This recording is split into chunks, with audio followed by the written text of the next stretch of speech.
Hello, welcome back to Questing Phoenix, episode 24. So I was thinking about the mana generation that I've got going, and I think I would like to change it up. So to do that, I have made a few things and prepped a few things. I've torn down everything over here. All of the old setup is gone, so we're going to rebuild it. And we're going to use something called the Mana Splitter, which will allow us to send mana into adjacent pools. So we're going to have, much more mana being around than we had before. So basically, this guy is pretty easy to make. It's just some living rock and some mana steel ingots. And all we need to do is get something that will place mana into him. And so for that, we're going to have another mana pool, and that's going to be our primary mana pool that is filled up. So all we have to do is get this primary mana pool, and then I don't need an open crate, I need a mana spreader. And we're going to take this guy, and I believe that should work, although let's test it real quick and make sure by sending some mana from this tablet in there. Yeah, okay, I just want to make sure it wasn't going to hit one tablet and not go in the rest of them. So that's fine. This will work then. So here's going to be our primary mana pool that gets filled up, and then we'll check this for fullness, and it will take all the mana out of here and spread it somewhere else. Okay, so now we need a way to get mana into this mana pool. And to do that, we are going to have, basically the setup we had before, which was we have some mana spreaders, and they go into the pool. So we're going to take this guy right here, and we're going to spread him into this pool. And we're going to take our 8 Endo Flames and our Solagnolia, and we'll put him in the middle there. And then we want to put, the stuff down somewhere. So let's see here. What's a good way to read off this pool and see how full it is? Where are my comparators? Here they are. So let's see here. I think I'd like to go this way. So we're going to go both into compare mode. Nope, not like that. Like this. I don't think it will matter having it over here, so it should be okay. So put that at a 14, and we won't get any signal over here. So we're going to probably drop things right over here then. And if that's the case, that means that we need to put our mana spreader a little bit above that. Where's my Rod of the Lands? Here it is. Okay, let's put the open crate right here. Alright. Now, I'm going to bring the conduits right over here. Okay, so yeah, that should work, and I should be able to get the hopper right here then. Alright, so you are not anything. You are going to be an output on red, and these guys are inputs on red. Cool, so if anything is dropped, we won't drop something else. You can't consume soul sand, so yep, just making sure that works. Yep, there we go.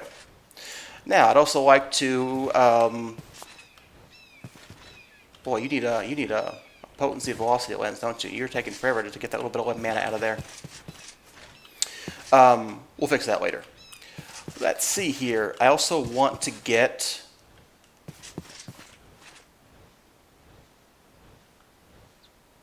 we'll need a way to stop the other flower as well. So I'm thinking if we put the signal on the dispenser, it couldn't dispense. because it would always have a redstone signal. So this should stop it from ever signaling, even if it got another signal. Let's test that. No, oh, system's off. I'm like, I'm sure there's a transmitter in range. Okay, let's get a couple pieces of sand to test this, but I'm pretty sure this will work. But, you know, it's important you test things because you never know what's going to happen. Alright, so we'll put that there. I don't want that affecting the hopper. So I believe... Are we going to pour lava and see if it happens? No, I'm not that dumb. I might have been that dumb a minute ago, but I'm not that dumb now.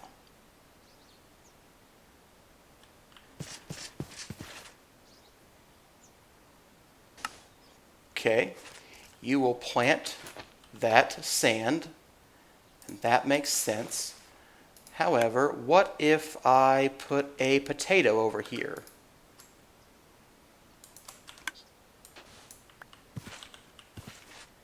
You should not dispense the sand, and you don't, which means this will stop you from feeding the thermalily as well.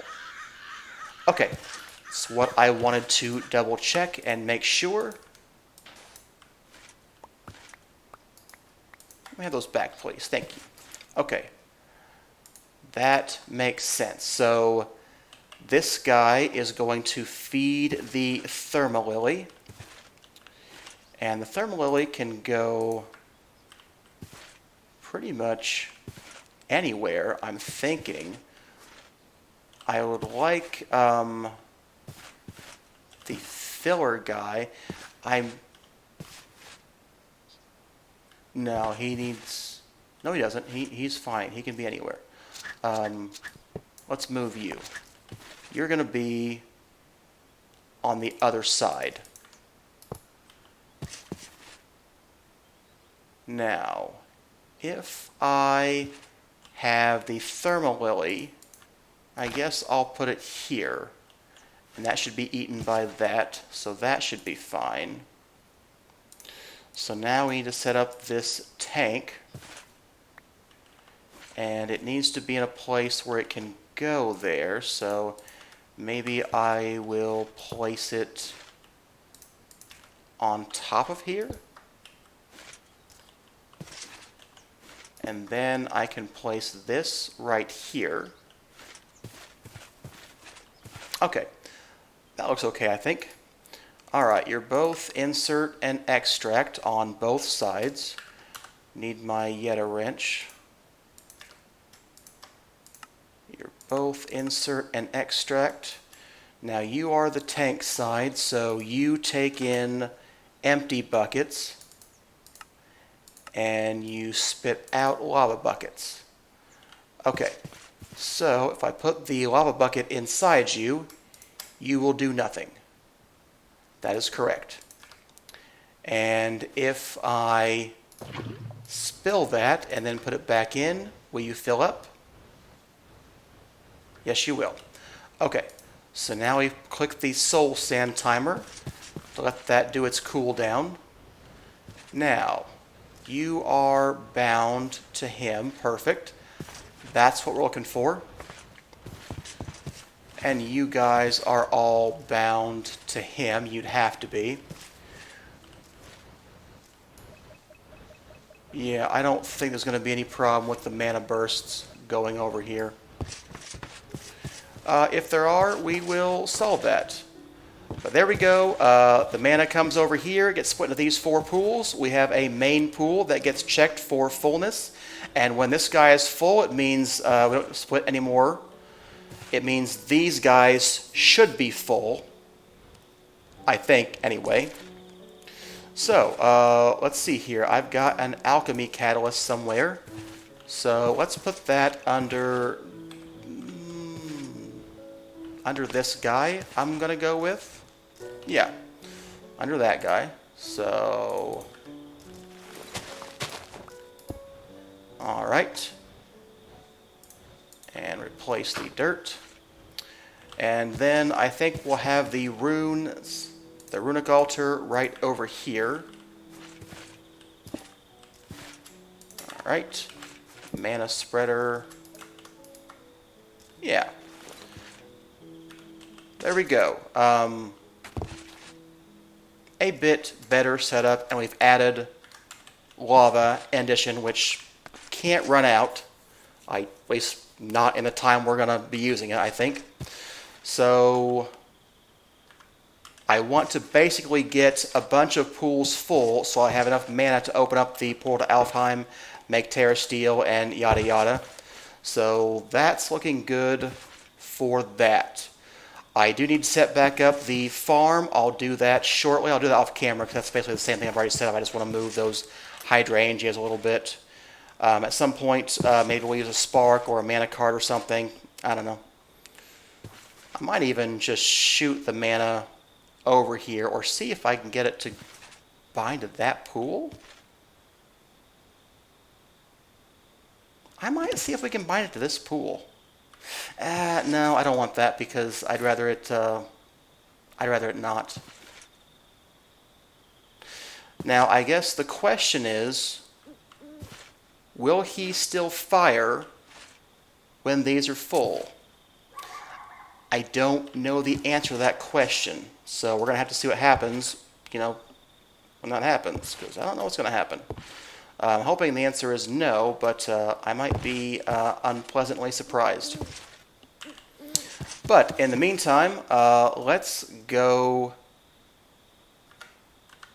How many mana tablets do I have?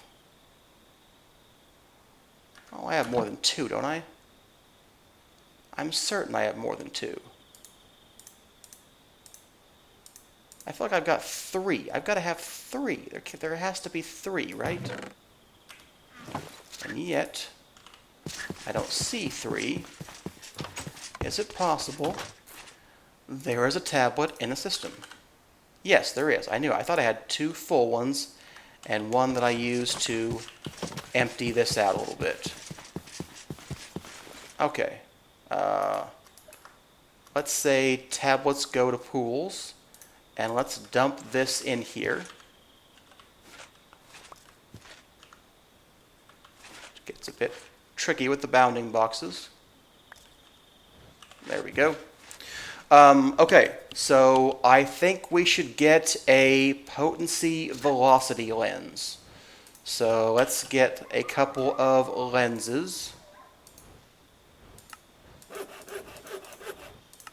And let's get a velocity lens, which requires a rune of air, and a potency lens.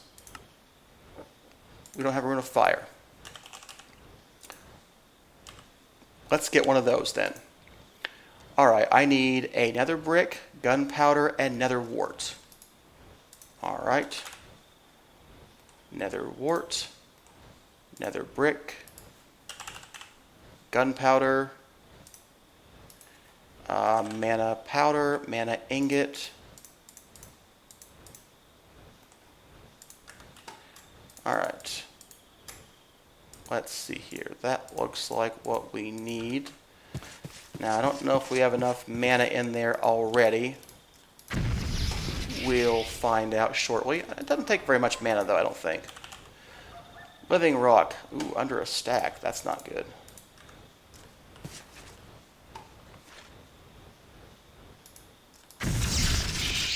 Okay, there we go, rune of fire. Alright, that guy is empty. So, lens. I've already got a velocity, I wanted a potency.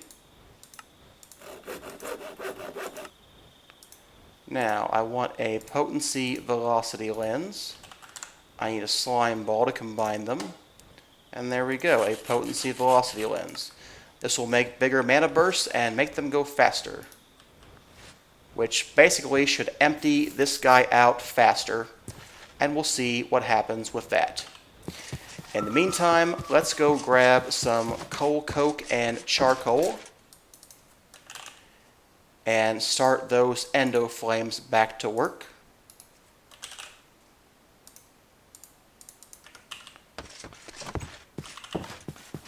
And we will see what happens as we get closer to being full on these things. Oh my. Oh my. Uh-oh. Flaw in the system. Flaw in the system. Flaw in the system.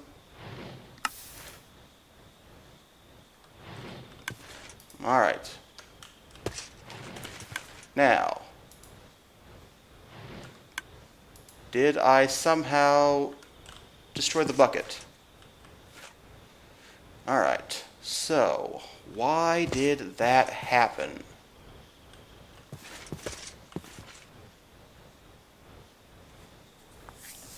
Did we pulse this somehow?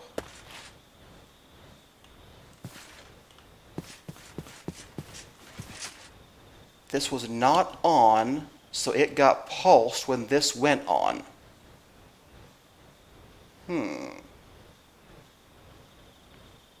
Okay, interesting. Flaw in the system. Well, let's think about that. Let's think about how we're going to solve this problem. One of this got to turn off when he was done.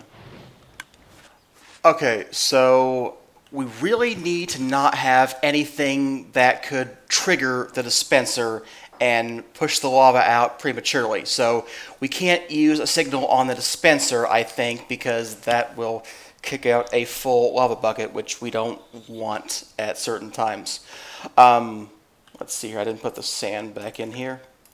But this guy can be set to work with or without a signal. So once we put the final bucket back in here, if this guy is full, what should happen is he won't fill his bucket and he won't have any more buckets, and that will stop this process, I think.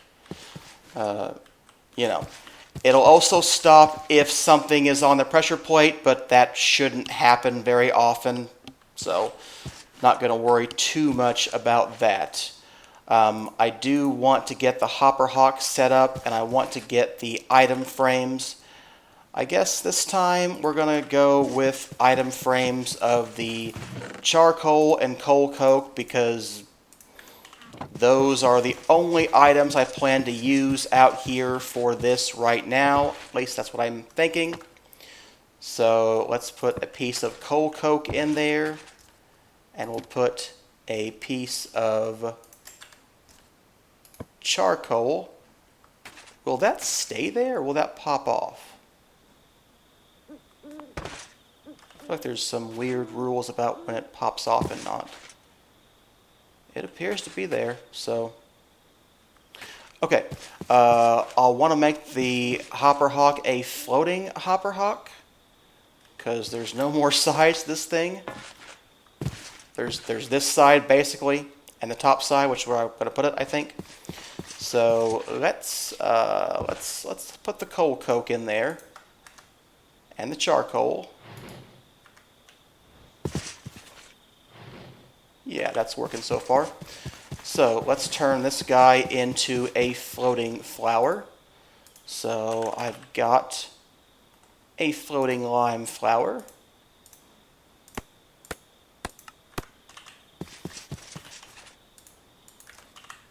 Alright, so, oops, sorry.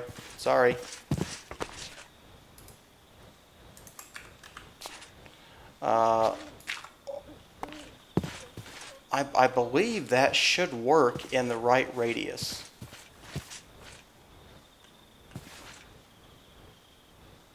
Yeah, that is definitely going back in there. Okay, so he will only pick up items that are in the frames, I believe, by default. Yes, okay. So he will only pick up coal, coke, or coal. So we've got that going, and we've got this going, and we can get more coal coke and get more charcoal. And that's what we can get right now. And I'll have to see what happens when we get closer to being full, because, you know, I don't really know what's going to happen just yet. I'm hoping this all works properly, but, you know, it's I haven't ever done this before, so it's a little bit of a new system. Okay, that's a good wrapping up point for today's episode. Hope you enjoyed it. If you did, give it a like, and I will see you next time.